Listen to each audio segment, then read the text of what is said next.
থামানোর দরকার। কি করা যায়? বলে সিদ্ধান্ত একটাই, কোনো কলা কৌশলে কাজ হবে না, মাইরে ফেলাইতে হবে। যুগে যুগে সিদ্ধান্ত একটাই, কোনো কলা কৌশলে কাজ হবে না, মাইরা ফেলাইতে হবে। সেটা যে কোনো কায়দায় হোক, সত্য পদ্ধতিতে হোক আর মিথ্যা পদ্ধতিতে হোক, সিদ্ধান্ত একটাই, মেরে ফেলতে হবে। যুগে যুগে ফেরাউনদের কৌশলগুলি এরকম ছিল, তারা মনে করেছিল যে মেরে ফেললেই বোধহয় সব শেষ হয়ে গেল। কিন্তু এটা এমন এক জিনিস, এটা মরে না। এর একটা মরলে এর গোড়া থেকে টিংরি আরো 50টা বের হয়। বোঝে নাই? একদিন রাতের অন্ধকারে সব দলবল রেডি করছে, মূসাকে হত্যা করতে হবে, তার সঙ্গী সাথী বনী ইসরাইলদেরকে হত্যা করতে হবে। আল্লাহ পাক মূসা আলাইহিস সালামকে বললেন, নবী তোমার উম্মতদেরকে সঙ্গে করে নিয়ে রেডি হও, এখানে আর থাকা যাবে না, ফিরআউন কিন্তু আজ রাতে আক্রমণ করবে। হযরত মূসা আলাইহিস সালাম তার সঙ্গী সাথী ইমানদারগণকে সঙ্গে করে নিয়ে তিনি রওনা হলেন জীবন বাঁচানোর তাগিদে। আল্লাহর আদেশে বের হয়ে গেলেন, মিশর থেকে বের হয়ে যাচ্ছেন। চলতে লাগলেন, চলতে চলতে সুবহে সাদিকের সময় হয়ে গেল। চলতে চলতে যখন সলক হয়ে গেল, তখন তারা দেখতে পেল সামনে বিশাল এক সাগর, আর পিছনের দিকে যেন কি আওয়াজ হয়। তাকায় দেখলো পিছনে ফেরাউনের বিশাল সৈন্যবাহিনী এসে গেছে। মূসা আলাইহিস সালামের উম্মতেরা এই দৃশ্য দেখার পরে বললেন, ইন্না লামুদরাকুন। ও মূসা, আমরা তো ধরা পড়ে গেছি। ওই যে সামনে সাগর, ওখানে লাফ দিলে ঝাঁপাই পড়লে পানিতে ডুবে মারা যাবে, আমরা বড় কোনো মাছে খেয়ে ফেলাবে। আর যদি এখানে দাঁড়াই থাকি, তাহলে ওই যে পিছনে ফেরাউনের বিশাল সৈন্যবাহিনী আসছে, ওরা তো আমাদেরকে বাঁচতে দিবে না, মেরে ফেলবে, হত্যা করে ফেলবে। ওরা তো সেই জন্যই বের হয়েছে। এখন কি করা যায়? আমরা তো ধরা পড়ে গেছি। মূসা আলাইহিস সালাম বললেন, কাল্লা, কখনো নয়, আমরা ধরা পড়তে পারি না, কারণ আল্লাহই তো আমাকে বের হতে বলেছেন। সেই আল্লাহ পাক এই নদীর পাড়ে, এই সাগরের পাড়ে ওর হাতে ধরাইয়া দিয়া আমাদেরকে অপদস্থ করবেন। আমার আল্লাহ তো এমন আল্লাহ নন। ইন্না মাইয়া রব্বি সায়াহদিন, নিঃসন্দেহে আমার রব আমাকে বাঁচার পথ দেখাবেন। সুবহানাল্লাহ। এমন ইমানি তাওয়াক্কুল পেশ করলেন। আল্লাহ রাব্বুল আলামিন আর দেরি করলেন না, সঙ্গে সঙ্গে মূসা আলাইহিস সালামের উপরে ওহী অবতীর্ণ করলেন। ইদরিব বিআসাকাল বাহার, তোমরা তোমার হাতের এই মুজিজার লাঠি দিয়ে সাগরের উপরে বাড়ি দাও। হযরত মূসা আলাইহিস সালাম সাগরের উপরে বাড়ি দিলেন। ফানফালাকা ফাকানা কুল্লু ফিরকিন কাত্তাবিল আযীম। একটা বাড়ি মারলেন, আর মূসা আলাইহিস সালামের সাথে থাকা 12টি গোত্রের জন্য আল্লাহ পাক 12টি রাস্তা তৈরি করে দিলেন। ওই রাস্তা দিয়া তিনি তার সঙ্গী সাথী নিয়ে পার হয়ে গেলেন। ফেরাউন পিছন থেকে এসে দেখলো, আহারে, সাগরের মধ্যে এমন রাস্তা তো আমার বাপের জন্মেও আমি দেখি নাই। এত সুন্দর রাস্তা পাওয়ার পরেও যদি মূসারে ছেড়ে দিই, তাহলে তো আমার গুনাহ হবে। ফেরাউন চিন্তা করলো, এত বড় কবিরা গুনাহ তো করা যায় না।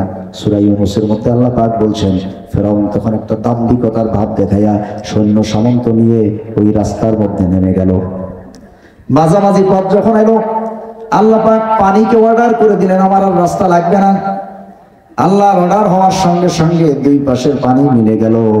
ফেরাউনের সঙ্গে থাকা দলবল সব সুবনি খেয়ে ভেসে এক একটা এক একদিক চলে গেল, মারা গেল সব।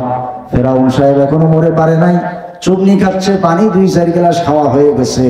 এমন সময় সে চিন্তা করলো যে এখন তো আর গায়ে জুত নাই, আল্লাহ যেভাবে চুবাইতেছে তাতে তো আর বাঁচার সুযোগ হবে না, দেখি একটু ইমানের স্বীকৃতি দিয়ে দেখি বাঁচা যায় কিনা।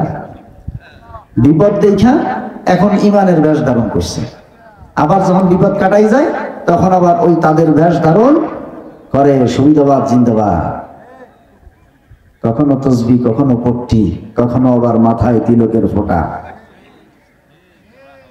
যেই বিপদ দেখছে, যেই চুপনি খাইছে, সেই আমান্ত আমান্ত। ফেরাউন বলতেছে, আমান্ত আমান্ত, আল্লাহ আমি ইমান আনছি আর সুবাইও না, আল্লাহ আমি ইমান আনছি আর সুবাইও না। হ্যাঁ, বলতেছে ঘটনা কি, আমি ইমান আনছি বলার পরেও আল্লাহ সুবাই কেন? আল্লাহ কি বোঝে না নাকি আমার কথা? এইবার ব্যাখ্যা করে আল্লাহকে বুঝাচ্ছে। কি বলতেছে? লা ইলাহা ইল্লাল্লাযী আমানাত বিহি বানু ইসরাঈল। আয় আল্লাহ, আমার আর সুবাইও না। ওই যে বনি ইসরাঈলরা যেভাবে ঈমান আনার কারণে সুবনি না খেয়ে পার হয়ে গেছে, আমি ওইভাবে ঈমান আনছি, আমার আর সুবাইও না। এত ব্যাখ্যা করে বলার পরেও আল্লাহ চুবাই। হযরত জিবরিল আমিন পাশে দাঁড়ায় ছিলেন। তিনি সঙ্গে সঙ্গে এক থাবা কাদা উঠাইয়া ফেরাউন যে আমান্তু বলার জন্য করছে, আর মান্তু আর বলার সুযোগ দেয় নাই। জিবরাইল গালের মধ্যে এক থাবা কাদা ঢুকাইয়া দিয়েছে। তাহলে জিবরাইল যে খালি আওয়াজ দেয় তা নাও, কিন্তু সুযোগের অপেক্ষায় থাকে। সুযোগ পাইলে কাদাও কিন্তু ঢুকাই দেয় গালে। কথা বুঝতে পারেন নাই? পৃথিবীতে কাদাও আছে, জিবরাইলও এখনো বেঁচে আছে। কোন সময় কারে ঢুকাই দেবে বলা যায় না। ওই সময় যে আমান্তু আমান্তু বললে কাজ হবে না। সিজনালি টুপি মাথায় দেওয়া, হ্যাঁ, এসব ধোকাবাজি জিবরাইলের সামনে চলবে না। ও কিন্তু কাদা নিয়ে রেডি আছে। জিবরাইল কাদা ঢুকাই দিয়েছে, ফেরাউনের আমান্তু বলা বন্ধ হয়ে গেছে, চুপনি খাইয়া মারা গেছে। আল্লাহ নবীর কাছে জিবরাইল যখন এই ঘটনা বলতেছিল, নবীজি হাসতেছিলেন। তাফসীরের মধ্যে এসেছে আল্লাহ নবী মুস্কি হাসতেছিলেন আর জিজ্ঞাসা করলেন, জিবরাইল, ফেরাউনের উপরে তোমার এত রাগ কেন? কালের মধ্যে কাদা দিলা, ঘটনাটা কি কও দিদি? জিবরাইল বলছে, ইয়া রাসূলুল্লাহ, ফেরাউন যেদিন দাবি করেছে যে আনা রব্বুকুমুল আলা ফাহাশারা ফানাদা ফাকালা আনা রব্বুকুমুল আলা, যেদিন সব লোকজন এক জায়গায় করে ফেরাউন বলছে আনা রব্বুকুমুল আলা, আমি তোমাদের বড় রব, ওই দিন আমার ফেরাউনের উপরে এমন রাগ হয়েছিল যে আমি ফেরাউনের অপেক্ষায় ছিলাম যে কখন তাকে আমি তালে বলে ফেলাইতে পারি। তো যখন দেখলাম যে সাগরের মধ্যে চুবনি খাচ্ছে, আমি আর সুযোগ দিলাম না, অমনি গালের মধ্যে কাদা ঢুকাই দিলাম। ভাইরা আমার, ফেরাউন কিন্তু ওই যে মূসা আলাইহিস সালামের যুগে আসছিল আর আসবে না, বিষয়টি এমন নয়। প্রত্যেক যুগে এক একজন ফেরাউন, কথার জবাব দেন, প্রত্যেক যুগে এক একজন ফেরাউন আসবে। বলে আপনি পাইলেন কোথায়? এটা আল্লাহ নবীর কাছে পেয়েছি। শোনেন নবীজির কথা। বদরের যুদ্ধ যখন শুরু হলো, তখন আব্দুল্লাহ ইবনে মাসউদ রাদিয়াল্লাহু তাআলা আনহু তিনি আবু জাহেলকে খোঁজ করতেছে। এর পিছনে আর একটা ঘটনা আছে, সেই ঘটনাটা একটু না বললে মজা পাবেন না। সূরা আর রহমান যখন অবতীর্ণ হলো, আল্লাহ নবী বললেন একটা মজলিসে যে এই সূরা আর রহমান মক্কার কাফেরদেরকে তেলাওয়াত করে শোনাইতে পারবা কে? তখন তো মুসলমানরা একেবারে মক্কায় খুব চাপের মধ্যে, কেউ সাহস করে উঠতে পারে না। আব্দুল্লাহ ইবনে মাসউদ দাঁড়ায় গেছে, ভাই আমি পারবো। আল্লাহ নবী বললেন যে তুমি একটু গায়ে কাবু কেতরা, তোমারে আঘাত করলে তো তোমার একটা বেকায়দা হয়ে যাবে, তুমি বসো।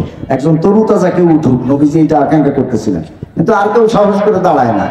আব্দুল্লাহ ইবনে মাসউদ দাঁড়ালেন। আল্লাহ নবী বললেন ঠিক আছে যাও। আব্দুল্লাহ ইবনে মাসউদ গিয়া দেখলো যে আবু জাহেলরা যেখানে বৈঠক করতেছে ওইখানে তিনি দাঁড়ায় সূরা আর রহমান তেলাওয়াত শুরু করে দিলেন। আবু জাহেল উঠে আব্দুল্লাহ ইবনে মাসউদকে একটা চড় দিল, কান জড়ায়া, কান ফেটে রক্ত বের হতে লাগলো। হযরত আব্দুল্লাহ ইবনে মাসউদ রাদিয়াল্লাহু তাআলা আনহু তিনি চলে আসলেন আল্লাহ নবীর কাছে। এসে বললেন, ইয়া রাসূলুল্লাহ, আবু জাহেল আমাকে চড় মেরেছে, এই যে কান দিয়ে বেয়ে বেয়ে রক্ত পড়তেছে। আল্লাহ নবী মুখ থেকে একটু থুতু নিয়ে লাগায় দিলেন, এই জায়গাটা ভালো হয়ে গেল, রক্ত পড়া বন্ধ হয়ে গেল। সুবহানাল্লাহ। আল্লাহ নবী আব্দুল্লাহ ইবনে মাসউদের জন্য দোয়া করলেন যে আল্লাহ পাক যেন তোমাকে এই প্রতিশোধ নেওয়ার মতো সুযোগ দেয়। এই দোয়াটা তিনি করলেন। করার পরে বদরের যুদ্ধের সময় আব্দুল্লাহ ইবনে মাসউদ রাদিয়াল্লাহু তাআলা আনহু তিনি খোঁজ করতেছেন আবু জাহেল কোথায়। খুঁজতে খুঁজতে তিনি দেখলেন যে আবু জাহেলকে কে যেন আগে আঘাত করে গেছে, কিন্তু এখনো মরে নাই, পড়ে আছে। হযরত আব্দুল্লাহ ইবনে মাসউদ রাদিয়াল্লাহু তাআলা আনহু তিনি আবু জাহেলকে ওই অবস্থায় দেখে দৌড়ে গিয়া তার বুকের উপরে উঠে বসলেন। আবু জাহেল তাকায়া দেখে বলতেছে, এই ছাগলের রাখাল নিচে নাম। আব্দুল্লাহ ইবনে মাসউদ বললেন যে ইসলাম সব সময় উপরেই থাকে। আল্লাহু আকবার।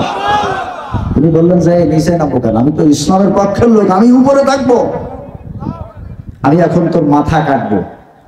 আবু জাহেল বললো যে আমার মাথাটা একটু বড় করে কাটিস, যাতে মানুষ দেখলি যেন বোঝে যে নেতার মাথা। কথা বোঝেন? হ্যাঁ। আব্দুল্লাহ ইবনে মাসউদ বললেন ঠিক আছে। ওই আবু জাহেল তখন বলল যে মোহাম্মদকে পাইলে বলে দিও যে আমি যদি এখনো তারে আমার হাতের সামনে পাই আমি তাকে হত্যা করবো। নাউযুবিল্লাহ। হযরত আব্দুল্লাহ ইবনে মাসউদ রাদিয়াল্লাহু তাআলা আনহু তার মাথাটা কাটলেন, কেটে খেজুরের পাতা গিরে দিয়ে নাকের ভিতর দিয়ে কায়দা করে বাইন্ধে টানতে টানতে নিয়ে গেলেন রাসূলের কাছে। গিয়া বললেন, ইয়া রাসূলুল্লাহ, এই যে আবু জাহেলের মাথা, তবে আবু জাহেলের মাথা কাটার আগে সে আমাকে বলছে যে তোর নবীকে বলে দিস যদি আমি তাকে এখনো হাতের মাথায় পাই তাহলে আমি তাকে হত্যা করব। আল্লাহ নবী এই কথাটা শোনার পরে দুঃখ করে বলেছিলেন, ফিরআউনি আশাদ্দু মিন ফিরআউনি মূসা, আমার ফিরআউন মুসার ফিরআউনের চাইতে কঠিন। কারণ মুসার ফিরআউন মারা যাওয়ার সময় আমানতু আমানতু বলছে, ঈমান আনার কথা বলছে, আর আমার ফিরআউন মারা যাওয়ার সময়ও আমাকে হত্যা করতে চায়। এই কথার দ্বারা আমরা কি বুঝলাম? যুগে যুগে ফিরআউন আছে কিনা বলেন? যুগে যুগে ফিরআউন আছে, ফিরআউন থাকবে। বিশ্বাস করো মুসলমান, এইসব নব্য ফিরআউনেরা ঈমানদারদের বিন্দুমাত্র কোনো ক্ষতি করতে পারবে না। আমাদের সুদিন খুব বেশি দূরে নয়, যে আয়াত আমি তেলাওয়াত করেছি, লা তাহিনু ওয়া লা তাহজানু ওয়া আনতুমুল আ'লাউনা ইন কুনতুম মুমিনিন। আল্লাহ পাক বলছেন, ও পৃথিবীর ঈমানদারেরা, ও পৃথিবীর মানুষেরা, লা তাহিনু ওয়া লা তাহজানু, ভয় নাই, চিন্তাও নাই, ভয়ও নাই, চিন্তাও নাই, দুশ্চিন্তার কোনো কারণ নাই।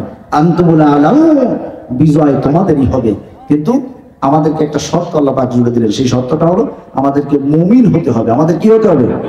মুমিন। ঈমানের দাবিতে যদি অটল থাকতে না পারি, তাহলে আল্লাহ পাক যে একটা ইসলামী বিধি ব্যবস্থা, রাষ্ট্র ব্যবস্থা আল্লাহ দান করবেন, তা দেবেন কার কাছে? ও ভাড়া দেবে কেটা? আপনি আমি যদি ঈমানের দাবিতে যোগ্য লোক না হই, তাহলে আল্লাহ ওটা দিবেন কার কাছে? আমি কয়রায় গেলাম একবার মাহফিলে, খুলনা আলিয়ার ভাইস প্রিন্সিপাল হুজুর আব্দুর রাজ্জাক সাহেব আর আমি। হুজুর আধা ঘন্টার মতো আলোচনা করে অপারগতা প্রকাশ করলেন যে আমি এখন যাই বসি, আমি অসুস্থ মানুষ, তুমি আলোচনা করো। তবে শুরু করলো। 1.5 ঘন্টা আলোচনা চলার পরে মাঠের এক কোণা থেকে এক লোক উঠে বলতেছে, হুজুর